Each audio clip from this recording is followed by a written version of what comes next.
Hello Internet, welcome to Game Theory, the show that builds its theories one Roblox at a time. Man, this summer really is the season of indie horror sequels. Security Breach is getting DLC, Project Playtime just got a big new update, and I'm pretty sure Garten of Banban 4 and 5 and 6 will probably drop any day now. Add in the demo for the Cooking Companion spin-off, and honestly, we've got ourselves an infinity gauntlet of indie horror. I guess you could call it the Indinity Gauntlet. I honestly feel like I need to release an entire apology video for that one joke. But speaking of multicolored gemstones, there is one other brightly colored sequel that just dropped. Rainbow Friends Chapter 2. In case you missed our last theory on Rainbow Friends, let me catch you up. A school bus heading to an amusement park called Oddworld gets sent down the wrong path, causing the bus to crash and everyone inside to wind up inside a mysterious facility. It seems to be the remains of an old TV show museum and play park dedicated to the Rainbow Funtime Friends, a cast of characters from an old animated TV show. Thanks to some plaques and pictures scattered throughout the building, we discovered that the Friends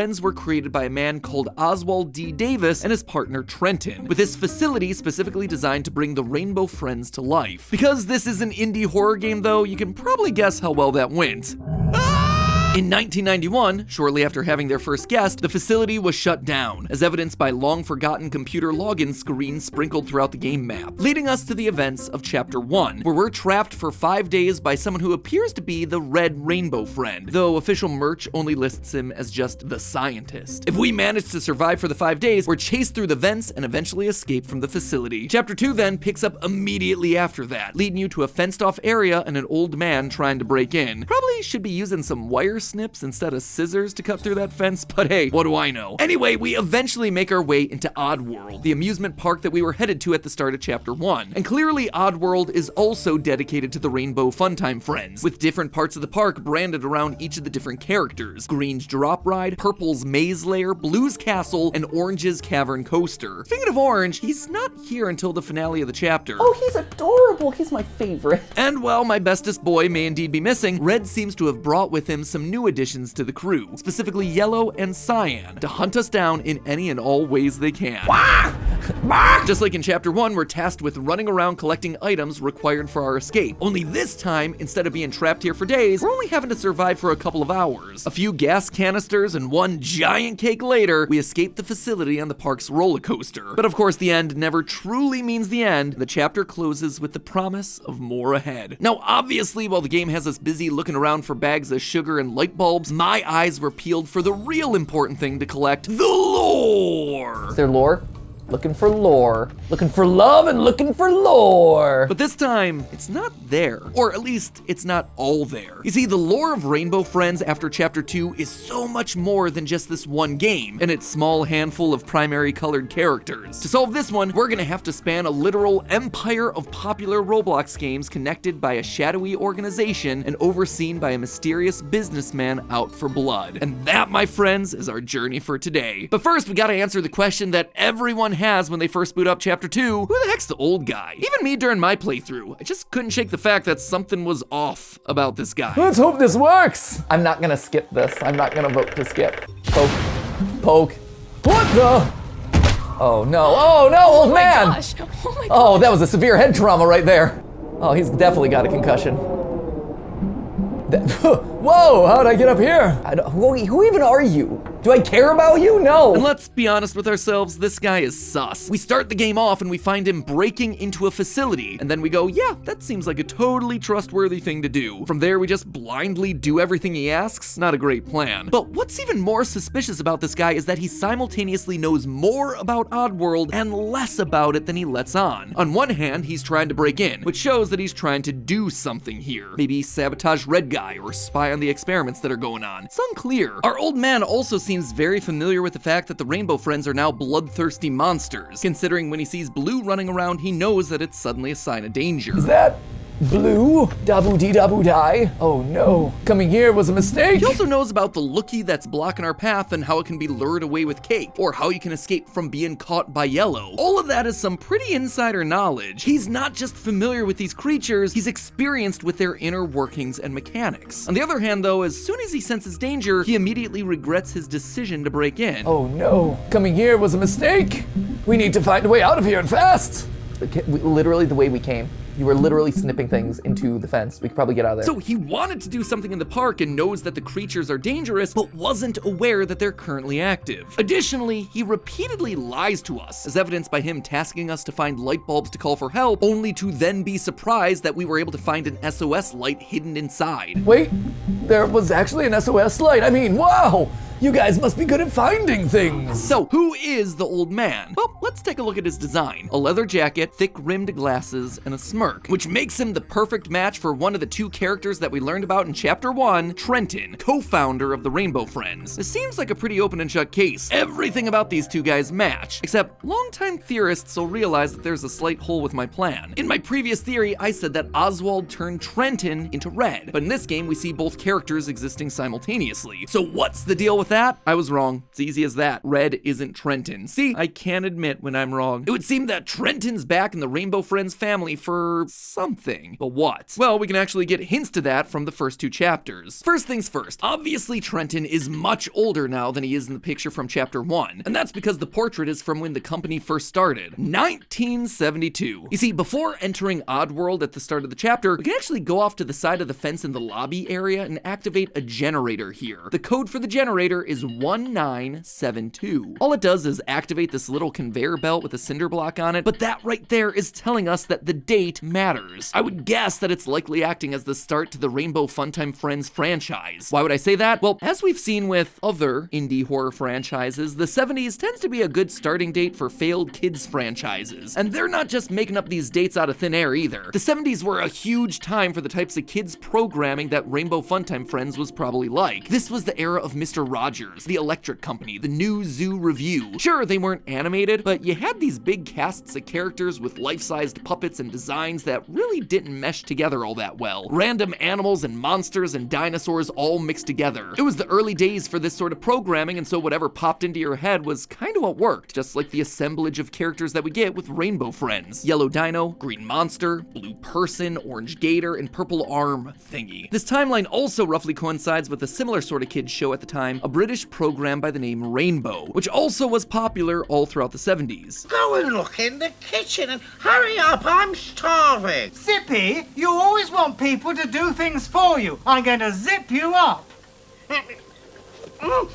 There's even an episode of Rainbow named Friends. That said, this is more of an interesting coincidence than anything. After watching a few episodes of the show, there doesn't seem to be all that much connecting the two. I just thought it was worth calling out. So if Trenton and Oswald started the series in 1972, what happened? Well, throughout the chapter, there are hints to a rivalry between the two of these characters. In a control room near Orange's roller coaster, we can see a whiteboard with various messages smudged out, including call animal control and change garage code. Now, the animal control line is likely a reference to the moment that the characters escaped. Throughout Chapter 1, we saw that the Rainbow Friends were, at least for a period of time, forced to live in stables under the facility, even having to be chained up in order to be showered. They were treated like animals, so calling animal control the day they escape and happen to be hungry seems to make a lot of sense. But what I'm more interested in is the blue text that says change garage code. You'll notice that right next to it is a blue stick figure wearing a crown, an obvious reference to the character of Blue, right? Well, also notice that there's a red stick figure next to it that's been erased. It seems like someone, speaking in blue, is looking to take over, take the crown for themselves, and quite literally erase red from existence. This power struggle between the two is also reflected in the calendar that you can find in the same room. Like all the other calendars you find throughout the map, this one has July 1st marked out for a field trip, a reference to our school bus first arriving at the facility. Based on the fact that July 1st on this calendar falls on a Friday, you can actually pinpoint a few potential options for what year the game is meant to be taking place: 1994, 2005, 2011, 2016, and 2022. My money is on that 2022 mark. June 30th, 2022 is when Rainbow Friends Chapter 1 first released, and with the next day, July 1st, being circled followed by the words field trip feels like a reference that's both meta and canon. Anyway, that tells us that it's been over 30 years since the initial facility shut down in 1991. But this calendar actually gives us a lot more information. Notice that there are a couple more dates highlighted. July 4th for fireworks, which, yeah, that tracks, and July 6th for a light show. These highlighted dates, I believe, not only confirm that this calendar is up to date, but also gives us an idea of what Red is aiming for. Remember, the first chapter took place over the course of 5 nights. That means that our escape happens the evening of July 5th. That's why there are leftover fireworks for Red to use to scare the old man during Chapter 2's 3rd challenge. However, clearly there is someone else here who's trying to foil Red's plan, because each date is scratched off using blue, including the light show that's happening on the 6th, a date that has not happened yet. Technically, that's supposed to be happening tomorrow, and underneath those dates is a note saying move to August for investigation. Whoever's writing these messages in blue is trying to stop or slow down Red's plan. The power struggle was also being referenced in Chapter 1 with this random line on a wall written in red, "You only slowed me down." Since we only have ourselves 2 named characters in this game, our list of suspects is fairly limited, especially with Trenton obviously being the old man. Unless they're introducing a new character in the next chapter, process of elimination kinda dictates that Oswald the founder must be Red. The park is named after him, he's the one in control, he's also the one who has the proper garage code as we see from the opening cutscene. It's also clear that Red and Trenton have themselves a backstory, considering Red has the chance to kill off Trenton in Challenge 3, but chooses not to, instead just using the fireworks to scare him. That then means that Trenton, our old man, must be the one in blue, breaking into the facility, trying to strike back, and ultimately reclaim the crown for himself, erasing Red from the picture for being too ambitious, for pushing too far. Here's what I think happened. The two started the show together, helping it to grow in its early days, but then